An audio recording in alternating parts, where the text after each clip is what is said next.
প্রেগনেন্সির প্রথম লক্ষণ বুঝবেন কিভাবে? যাদের নতুন বিয়ে হয়েছে তাদের হঠাৎ করে পিরিয়ড মিস হয়ে গেলে টেনশনে পড়ে যান যে আদৌ প্রেগনেন্ট হয়ে গেলাম কিনা। কিন্তু পিরিয়ড বন্ধ হওয়াটাই গর্ভধারণের একমাত্র লক্ষণ নয়। প্রেগনেন্সির সময় শরীরে অসংখ্য পরিবর্তন আসে, যার কিছু লক্ষণ প্রথম সপ্তাহ থেকেই দেখা দিতে পারে। যেহেতু প্রথম 3 মাস খুবই গুরুত্বপূর্ণ, তাই এই সময়ে গর্ভধারণের লক্ষণগুলো বেশি ভালোভাবে চিহ্নিত করা যায়। আপনি প্রেগনেন্ট কিনা তা বুঝবেন কিভাবে? প্রথমত, প্রেগনেন্ট হওয়ার প্রাথমিক সংকেত হলো মাসিক বন্ধ হওয়া। এটি গর্ভধারণের সবচেয়ে সুস্পষ্ট লক্ষণ। ধরুন আপনার মাসিকের দিন 1 তারিখ এবং তার কয়েকদিন আগে বা পরে যদি হালকা হালকা গোলাপি রক্ত বের হয় এবং যদি পুরো মাসিক না হয়, তাহলে বুঝবেন আপনি প্রেগনেন্ট। যদিও এই লক্ষণটি 20% ক্ষেত্রে দেখা যায়, তবুও এই লক্ষণটি দেখা দেয়। দ্বিতীয়ত, স্তনে পরিবর্তন। স্তনে কোমলতা, ফোলাভাব বা হালকা ব্যথা অনুভব হতে পারে। হরমোনের পরিবর্তনের কারণে স্তনের চারপাশের অংশ গাঢ় হতে পারে এবং শিরাগুলো আরো স্পষ্ট হতে পারে। 50% মহিলাদের ক্ষেত্রে এই ধরনের লক্ষণ দেখা দেয়। তৃতীয়ত, ক্লান্তি ও দুর্বলতা। স্বাভাবিকের চেয়ে বেশি ক্লান্তি বা দুর্বল অনুভব করা, প্রজেস্টেরন হরমোনের মাত্রা বৃদ্ধি পাওয়ায় এবং শরীরের বিপাক বেড়ে যায় এই ক্লান্তি আসে। তারপর হজম কমে যায়, খিদে কম পায় বা অল্প খেলেই পেট ভরে যায়। আর সব থেকে কমন হচ্ছে কোনো কিছুর গন্ধ সহ্য করতে না পারা বা শুধু বমি বমি ভাব হওয়া বা বমি হওয়া। যদিও একে মর্নিং সিকনেস বলা হয়, এটি দিনের যে কোনো সময় হতে পারে এবং এটি সাধারণত 4 থেকে 9 সপ্তাহের মধ্যে শুরু হয়।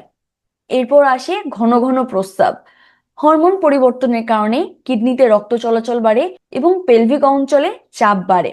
এর ফলে ঘন ঘন প্রস্রাব করার প্রয়োজন হয়, যা বারবার বাথরুমে যাচ্ছে কিন্তু মনে হয় ক্লিয়ার হচ্ছে না, এমন ধরনের অনুভব করায়। প্রেগনেন্সির প্রথম দিকে এই কয়েকটি সিমটম খুবই কমন, আর এই ধরনের লক্ষণ দেখা দিলেই বুঝবেন যে আপনি প্রেগনেন্ট। কিন্তু তারপরেও কি করলে জানবেন যে আপনি সত্যিই প্রেগনেন্ট? আর সেটা হচ্ছে হোম প্রেগন্যান্সি টেস্ট। মাসিক বন্ধ হওয়ার 1 সপ্তাহ পর বা লক্ষণগুলো দেখা দেওয়ার পর সকালে ঘুম থেকে উঠেই প্রথমে প্রস্রাব দিয়ে হোম প্রেগন্যান্সি টেস্ট করান। যে কোনো একটি ব্র্যান্ডের কিট নিয়ে সেখানে প্রস্রাব 2 ফোঁটা নিয়ে 2 থেকে 3 মিনিট রেখে দিন। এই কিটগুলো মূত্রে থাকা এইচসিজি হরমোন শনাক্ত করে। এরপর হোম টেস্ট পজিটিভ হলে, অর্থাৎ কিটের 2টি লাল দাগ দেখা দিলে, বুঝবেন যে আপনি প্রেগনেন্ট। অনেক ক্ষেত্রে 2টি দাগের ভিতর একটি দাগ হালকা থাকে, তবুও বুঝবেন যে আপনি প্রেগনেন্ট।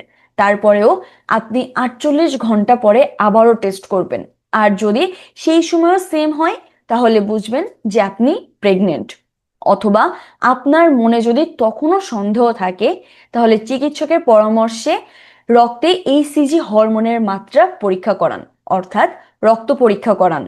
রক্ত পরীক্ষার মাধ্যমেই সবচেয়ে নিশ্চিত ফল পাওয়া যায়। লক্ষণ তো বুঝলাম, এবার আসি আপনার প্রেগনেন্সির সময়ে আপনার করণীয় কি। প্রেগনেন্সি নিশ্চিত হওয়ার সাথে সাথেই একজন গাইনি বিশেষজ্ঞের সঙ্গে যোগাযোগ করুন। তারা আপনাকে প্রয়োজনীয় ভিটামিন, ফলিক অ্যাসিড এবং সাপ্লিমেন্ট শুরু করার পরামর্শ দেবেন। ডাক্তারের পরামর্শ ছাড়া যে কোনো ধরনের ঔষধ খাওয়া থেকে সম্পূর্ণ বিরত থাকুন এবং ধূমপান ও অ্যালকোহল সম্পূর্ণভাবে এড়িয়ে চলুন। আর প্রেগনেন্সির সময়ে সুষম এবং স্বাস্থ্যকর খাদ্য তালিকা অনুসরণ করুন। এটি মা ও শিশুর উভয়ের স্বাস্থ্যের জন্য গুরুত্বপূর্ণ। মনে রাখবেন, গর্ভাবস্থার প্রথম কয়েক সপ্তাহ শিশুর অঙ্গ প্রত্যঙ্গ গঠনের জন্য খুবই গুরুত্বপূর্ণ একটি সময়। আপনার সচেতনতা এবং সময় মতো সঠিক যত্নই একটি সুস্থ ও সবল শিশুর জন্ম নিশ্চিত করতে সাহায্য করবে। ধন্যবাদ সবাইকে।